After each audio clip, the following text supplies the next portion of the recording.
Pessoal, continuando na nosso tema aqui dos aços, vamos discutir sobre alguns materiais aos quais nos foram pedidos. Aqui quem fala é Nathanael Wagner, seu doutor de bolso, e vamos lá! Pessoal, para que nós possamos entender como funcionam, qual é o princípio de aplicação e de fabricação dos próximos aços ao qual nós vamos discutir, é necessário nós discutirmos três conceitos.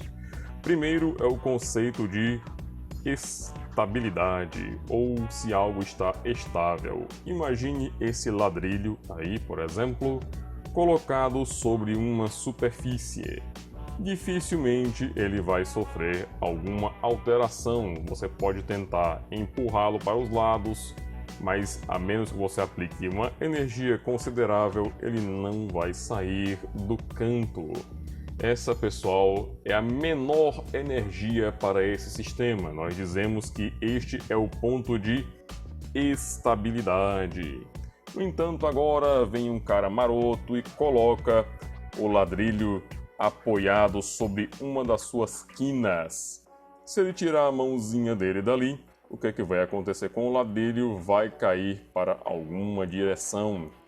Ou seja, este ponto, este estado onde ele está trabalhando, é o estado instável. E por último, se o nosso malandrinho aí, nosso amigão, pegar e colocar esse ladrilho de lado, apoiado sobre uma das suas laterais e não sobre uma das suas faces ali, ele possivelmente fique no lugar, mas ele está numa situação onde, se ele receber uma certa quantidade de energia nessa face frontal aqui dele, ele pode, ou então na face traseira também, ele pode vir a cair. Ou seja, ele vai ficar desse modo até receber energia suficiente para trocar de estado. Nós dizemos que esse é o estado meta-estável. E por que isso é importante, pessoal? Aprendam aqui com o Lorde. Nada é, tudo está, mas tudo que está pode mudar se o ΔG é maior do que zero. Ai, ai, ai, como eu amo essas piadas termodinâmicas. Vamos continuando aqui. Pessoal, se eu introduzir aquele conceito para vocês, é porque aquele conceito ele nos é útil de alguma maneira. E a pergunta é, como nós podemos utilizar a estabilidade, a instabilidade ou a meta-estabilidade de um material ou de uma fase ao nosso favor? É bem simples, pessoal, com transformações, tá? Exemplo aí nós temos o Tommy Oliver nas suas 5 formas, a forma base e as 4 transformações. Opa, mas eu esqueci. São transformações de fase, moçada, tá? Vamos aproveitar a estabilidade, instabilidade e a meta-estabilidade, tá? Para modificar as propriedades do material através de transformações de fase. Bem, pessoal, se eu introduzir aquele conceito para vocês, é porque nós temos algo com ele. Bem, como nós podemos utilizar as transformações de fase, a estabilidade, a instabilidade e a meta-estabilidade de uma fase aqui com os aços. Primeiro nós temos que lembrar que o ferro metálico, não estou falando do aço ainda, apenas do ferro, ele tem um comportamento chamado alotropia, ou seja, de acordo com a temperatura ele muda de forma, e devido a essa alotropia nós podemos utilizar as transformações de fase para conferir propriedades especiais.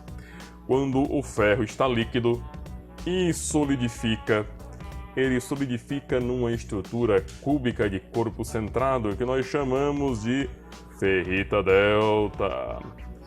Durante o seu resfriamento, A fase cúbica de corpo centrado, ela passa por uma transformação de fase e se transforma na querida austenita. A austenita, que também pode ser chamada de ferro gama. Durante o resfriamento, nós vamos ter uma transformação aí para a ferrita alfa, que é o ferro retorna a ser cúbico de corpo centrado. Natanael, você falou no delta, falou no gama e falou no alfa. Cadê o beta, rapaz? Alguém devorou esse cara? Pelo contrário.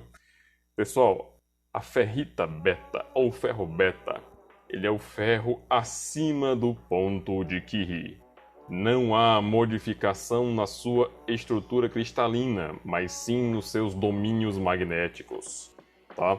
Por isso nós não o colocamos aqui. Aqui, do delta para o gama, nós temos uma mudança de estrutura. Do gama, novamente, para o alfa, nós temos uma mudança de estrutura, mas de estrutura cristalina, tá bom? Se nós estamos falando de aço, a sequência é basicamente a mesma. Porém, a austenita aqui já pode tomar caminhos diferentes. Uma parte da austenita, se ela estiver muito rica em carbono, ela pode se transformar na cementita ou Fe3C, tá? É quase um composto cerâmico isso, pessoal. E ela é a grande fase, lembra aquela fase escura que eu mencionei lá na primeira parte? É o percentual dela que está aumentando.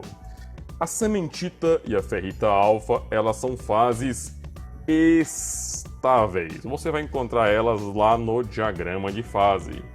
E Natanael, se eu tornar a austenita instável e fazer ela chegar numa estrutura meta-estável, o que eu vou ter? Eu vou ter a martensita.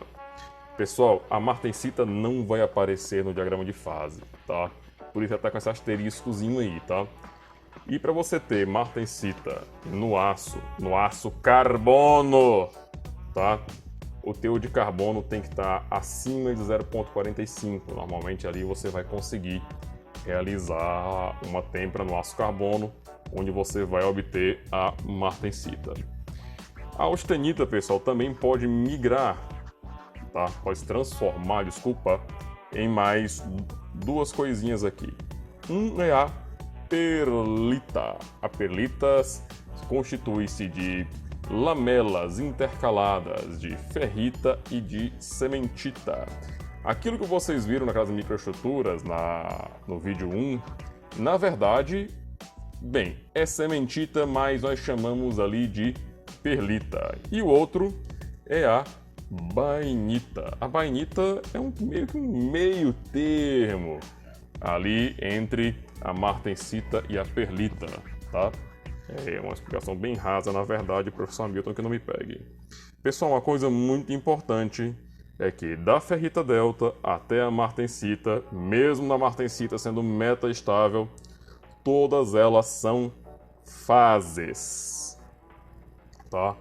Elas têm uma estrutura cristalina bem definida, você consegue separar uma da outra. Bainita e perlita não são fases, eles são microconstituintes, eles são combinações, tá? No caso de fases anteriores, são combinações das três fases que vocês viram aqui, tá bom? Vamos seguir. Vamos entrar agora aqui, pessoal, com um dos pedidos que foram os aços ferríticos martensíticos, tá? Os aços ferríticos martensíticos não são os duplex. Duplex nós chamamos os aços inoxidáveis, tá certo? Eles são os aços dual phase. Pessoal, os aços dual phase, eles vieram para tentar resolver um problema. Qual o problema? O balanço de resistência e tenacidade, tá? Quando você tem um aço que ele é muito resistente, normalmente ele é pouco tenaz. Vamos ver que há algumas alternativas a isso, mas todas com o custo, de fato, do custo, tá? Você consegue, por exemplo, materiais com alta resistência e alta tenacidade, mas a um custo absurdo. Tá? E esse problema aqui, em especial, ele foi criado, um problema da indústria automobilística. Tá? Deixa eu mostrar para vocês uma equaçãozinha que é bem conhecida, que é a equação da energia cinética. Repare na equação dela: massa vezes velocidade ao quadrado sobre 2.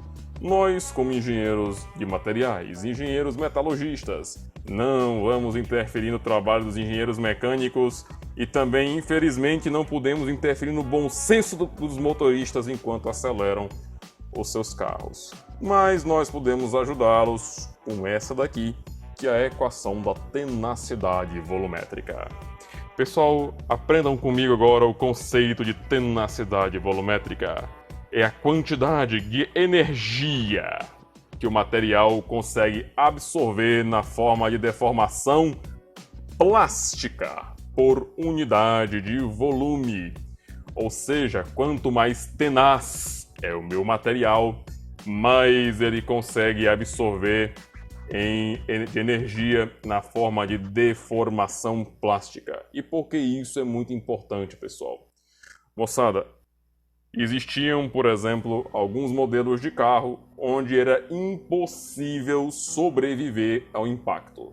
O pessoal que gosta muito dos carros antigos aí, como por exemplo o Opala, uma colisão acima de 80 km num Opala era virtualmente impossível de sobreviver. Mas Natanael, o Opala não pesava mais de 1 tonelada e tinha uma chapa de aço ultra grossa. Exatamente, meu querido. Era muita massa associada a muita velocidade e baixa tenacidade. Era aí que o cara sofria uma colisão por um motivo aí aleatório, às vezes por imprudência, às vezes por bebida, às vezes só porque queria tirar o Ricardão de dentro de casa mesmo, tá? Mas morria ele e morria também os demais ocupantes do carro, tá? Então, qual era a solução, pessoal? A solução foi combinar a ductilidade da ferrita com a resistência mecânica da martensita.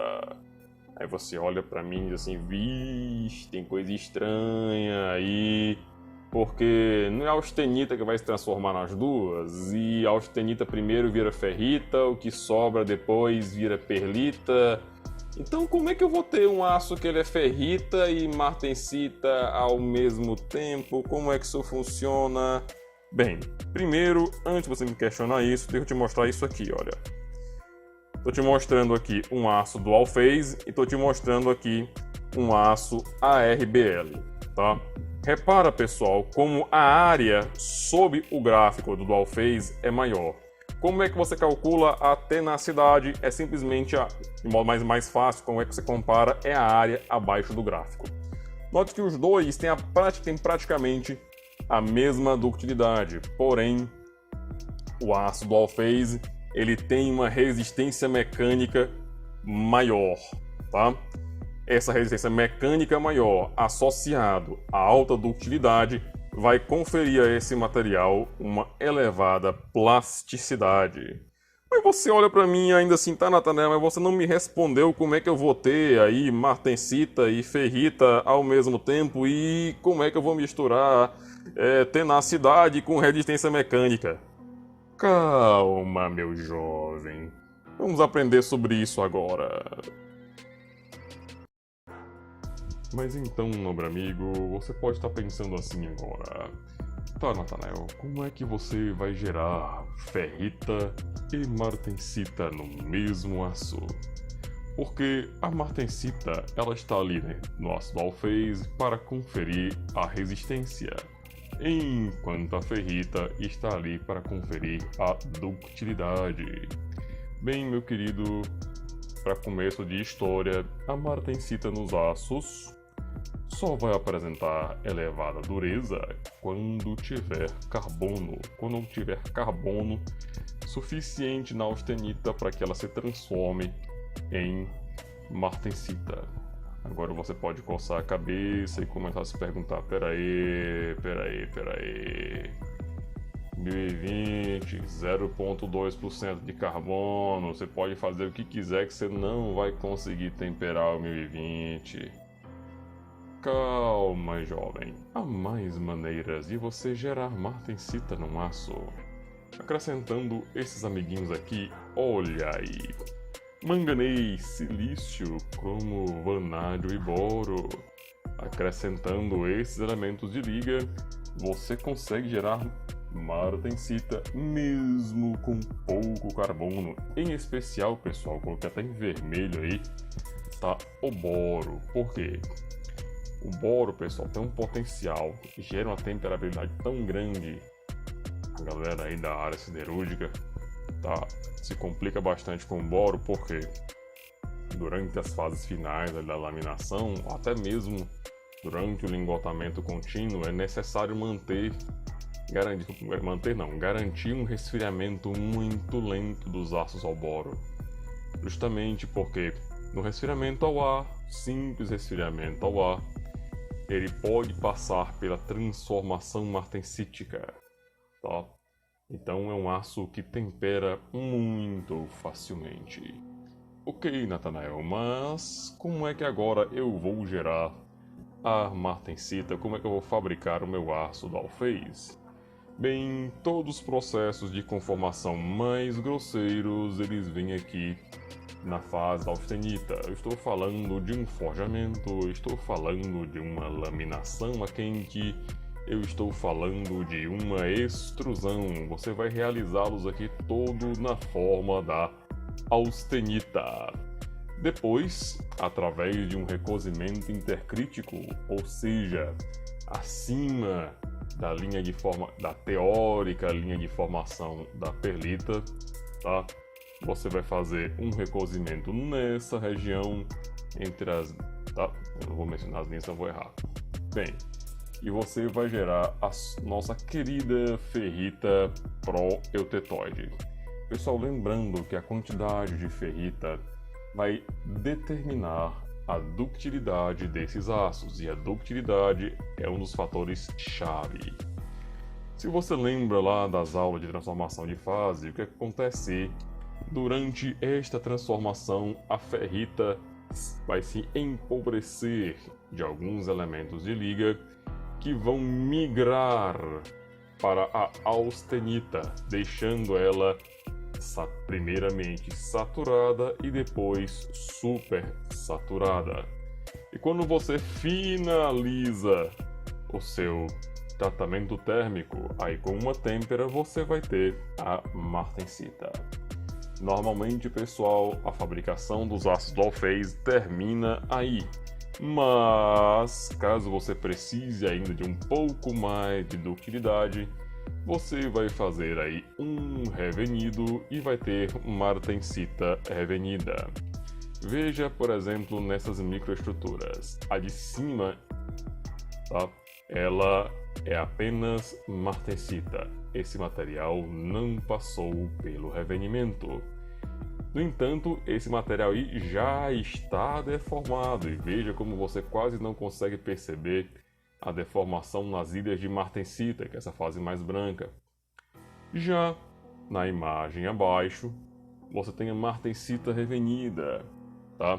Onde você agora já consegue perceber as duas fases passando pelo processo de deformação. É claro, você está trocando um pouco da resistência da martensita, tá? Pela ductilidade que você vai ter aí na martensita revenida. Avançando para mais um tópico que nos foi pedido, chegamos agora nos AHSS, Advanced High Strength Steel, ou aços avançados de alta resistência. Pessoal, é importantíssimo falar que os AHSS são uma categoria muito nova de material. Inclusive, nós podemos separá-los em 3 gerações, baseados no tipo de efeito que vai gerar essa alta resistência. Nós acabamos de estudar uma das categorias que são os ácidos dual phase, tá? Os ácidos dual phase, os ácidos com plasticidade induzida por transformação, que são strip, tá? E os ácidos plenamente martensíticos, que são os MART, tá? Eles fazem parte da geração 1. No entanto, o ser humano sempre tem novas demandas e isso é maravilhoso, porque isso mostra que a ciência está avançando. Nós chegamos na segunda geração, onde nós tivemos aqui os ácidos strip, que é plasticidade induzida por maclação, tá? Twinning, induced plasticity, e também os ácidos SiP. E estamos agora na geração 3, onde nós temos os ácidos que passam por têmpera e partição. Lembrando, pessoal, que o objetivo todos esses ácidos é aumentar o quê? É aumentar a tenacidade volumétrica. Porque esta é a propriedade que nós queremos conferir a esses materiais.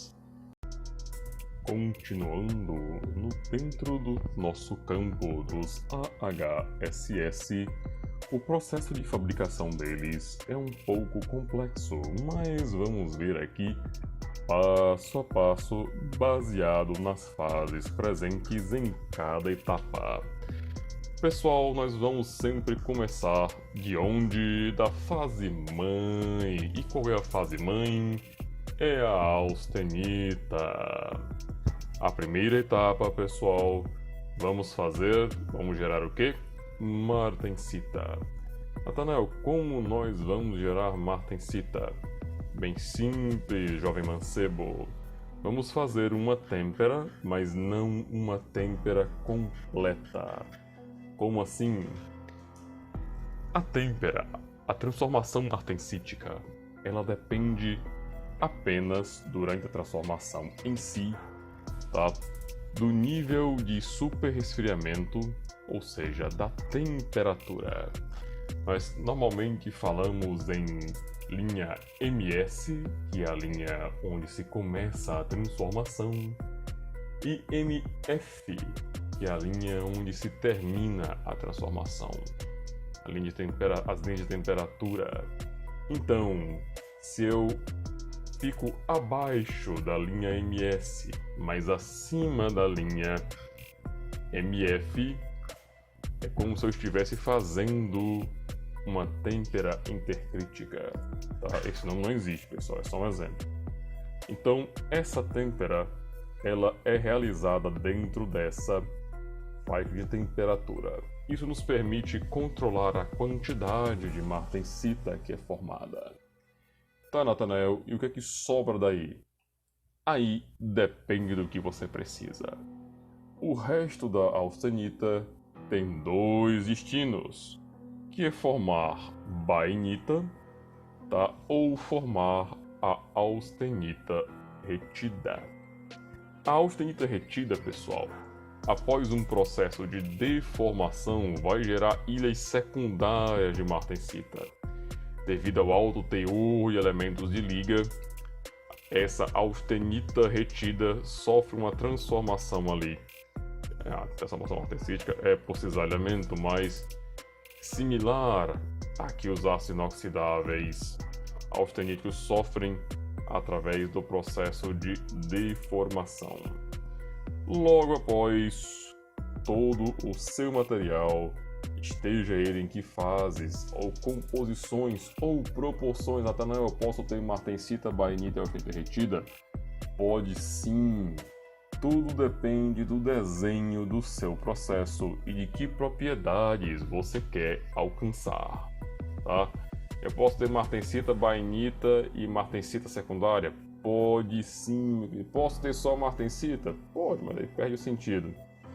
Posso ter bainita e austenita retida? Pode. Novamente, tudo depende do seu desenho de processo.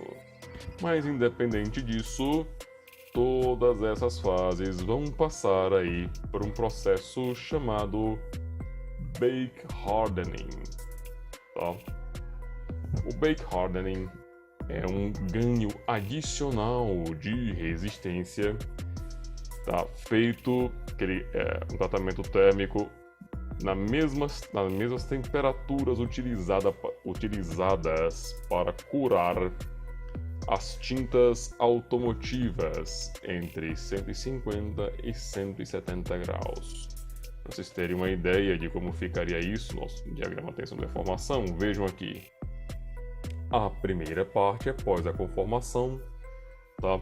Eu vou chegar aqui na minha proporção de fases ideal, vou gerar a deformação, aqui ele colocou em torno de 2%, e depois vou aliviar.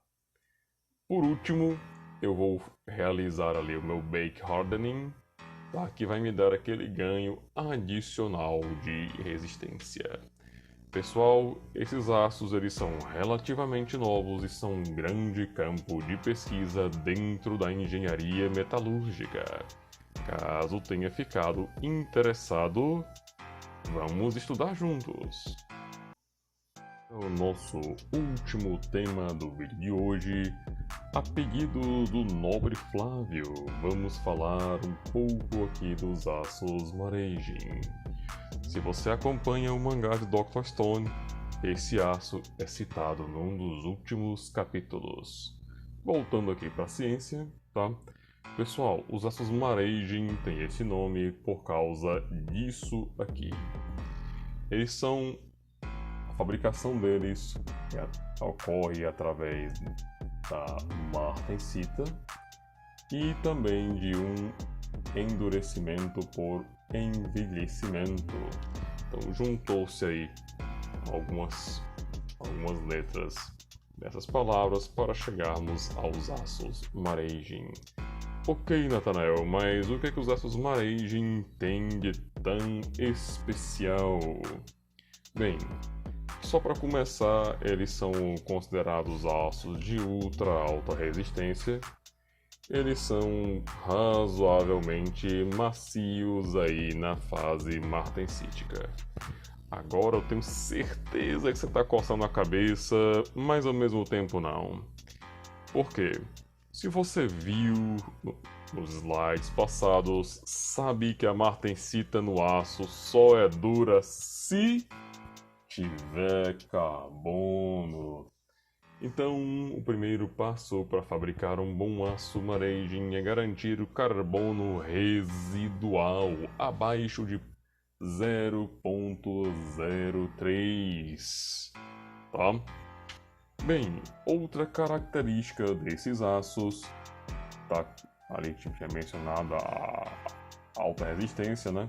Mas trazendo isso aí para números mais palpáveis, o Maraging, por exemplo, 350, ele tem uma resistência mecânica, aí o limite de resistência à tração de 2,4 GPa, ou 244 kg por milímetro quadrado. Imagine um pequeno arame com 1 milímetro de área, com 1 milímetro quadrado de área. Daria para pendurar eu e minhas duas filhas nesse arame sem que ele rompesse. Então, por isso nós chamamos esse material de ultra alta resistência, tá? Devido ao baixo teor de carbono, ele também vai apresentar uma alta tenacidade e uma boa soldabilidade. Havia pesquisas, inclusive, tá, no sentido de utilizar os aços Maraging, a transformação martensítica dos aços Maraging, que é de natureza, se você lembra, compressiva, como alívio de tensões para alguns tipos de solda. Vamos dar uma olhadinha aqui, pessoal, olha. E tem outra coisa muito importante. Após o envelhecimento, lembrando que ele não é apenas martensita, mas ele passa por envelhecimento. ele sofre pouca variação dimensional. Tá? Nota: usinar maraging depois de envelhecido é uma tarefa meio ingrata, tá? Porque imagina se ele chega aí a 2,44 kgf por minuto quadrado ou 2,4 GPa.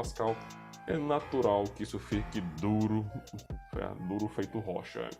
Então todo o processo de usinagem e conformação ele é realizado antes do envelhecimento. É interessante citar, pessoal, que os aços maraging você consegue conformar a frio de uma maneira mágica. Como assim mágica? Durante o meu mestrado, por exemplo, eu consegui laminar a frio, sem recozimento interpasse, o maraging 350 em, se eu não me engano, 80%. Ou seja, reduzir a espessura dele 80% com a laminação a frio. E o maraging 350, que ele é um pouco mais dúctil, eu cheguei a laminar até 88% sem que aparecesse nenhum defeito de laminação, tá, pessoal?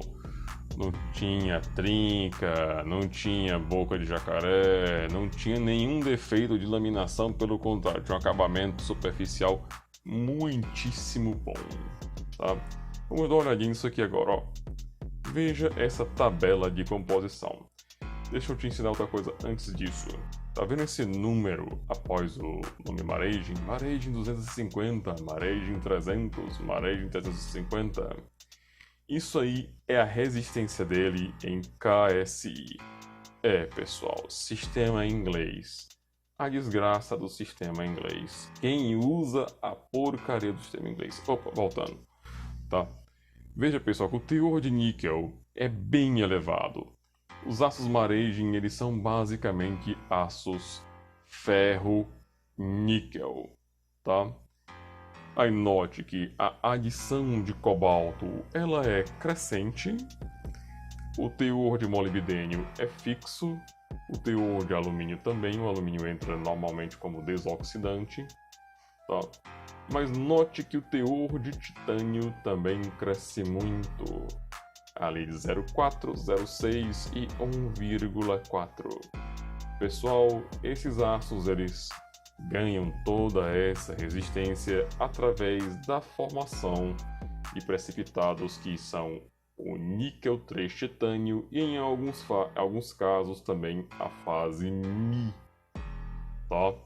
Se eu te falei em níquel 3 titânio, isso são precipitados nanométricos, tá? Você só vê isso em microscópio de transmissão.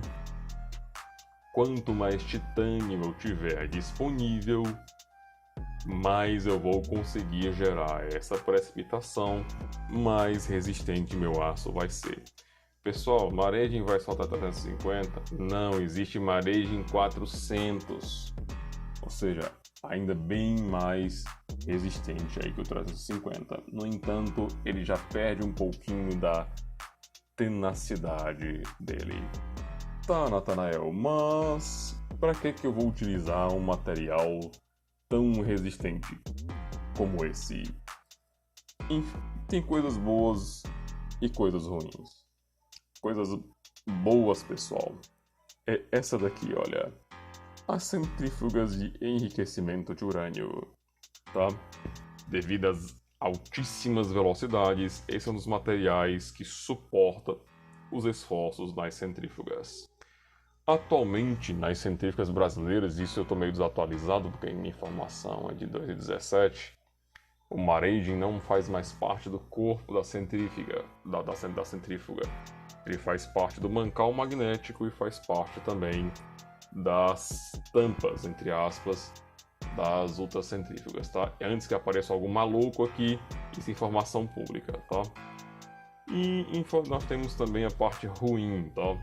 Como assim ruim? Porque todo material, toda coisa boa que a ciência inventa, o ser humano é filho de uma égua e transforma em artefato de guerra. Então, os aços maraging, eles também são utilizados, infelizmente, no corpo de foguetes, no corpo de mísseis balísticos. Em vez de estar produzindo energia, o ser humano se preocupa em matar um ao outro. Porque o ser humano é uma desgraça. Tá? Vamos seguir aqui e ver como funciona a metalurgia dos aços Maraging.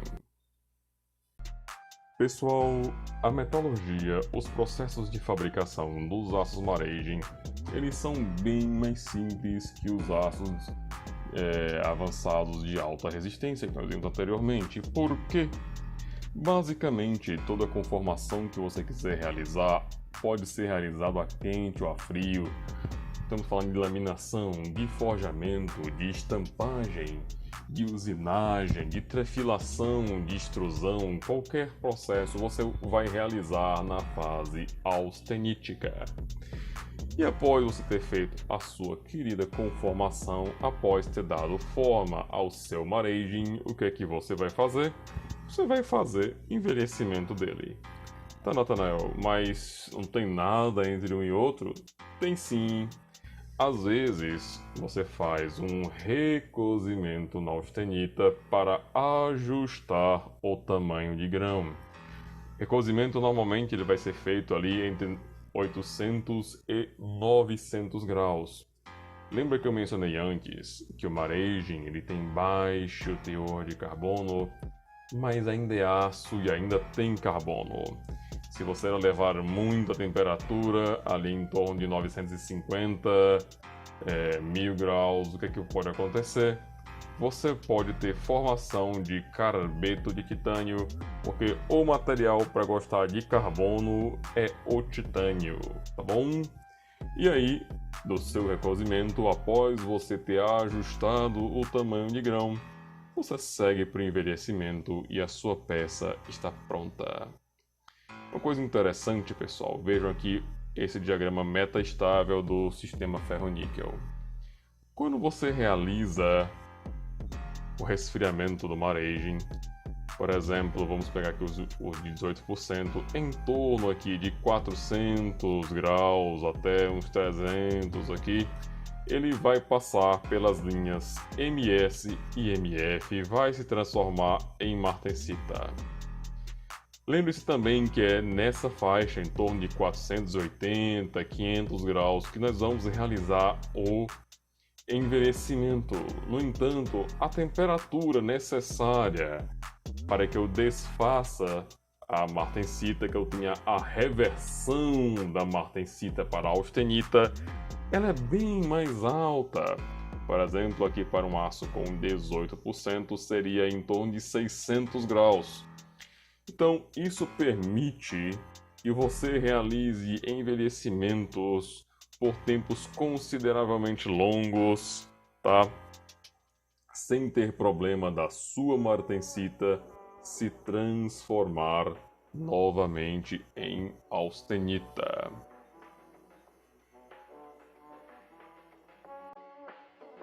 Bem, meu amigo, se você chegou até aqui é porque você realmente gosta de metalurgia. A você eu deixo o meu muito obrigado. E como não faz mal nenhum pedir, deixe seu like para me ajudar. Para você é apenas um like, é menos de um segundo. Para mim é muita coisa. Lembrando que após os próximos 50 likes nós teremos algum vídeo sobre ligas de cobre. E se o vídeo de ligas de cobre sair, vai sair também um sobre ligas leves. Pessoal, eu não sei se todos sabem disso, mas eu fiz meu doutorado com urânio e é um material que eu gosto muito, então eu estou planejando uma série 2 de vídeos de metalurgia. E a segunda série será sobre urânio. Exatamente, esse material tão maravilhoso que a natureza nos presenteou para gerar energia, não outras coisas. Bem, serão alguns vídeos começando aí com a parte de mineração, as técnicas e obtenção do concentrado de minério de urânio, um pouquinho da termodinâmica, das reações de conversão e reconversão. Como assim, Nathanael? O bicho era crente, depois saiu da igreja e voltou? Não, meu querido. você vai aprender o que é conversão e reconversão no segundo vídeo da série sobre urânio. Tá? Vamos falar da obtenção do urânio metálico. Foi mal, ceramistas, mas eu sou metalurgista. Vamos aí discutir os modos de como se consegue urânio metálico. E por fim, vamos falar das ligas de urânio, das ligas em si. Tá? Vamos dar um panorama aí sobre ela. Pessoal, novamente, muito obrigado e até a próxima. Lembre-se que o conhecimento é seu amigo. Valeu!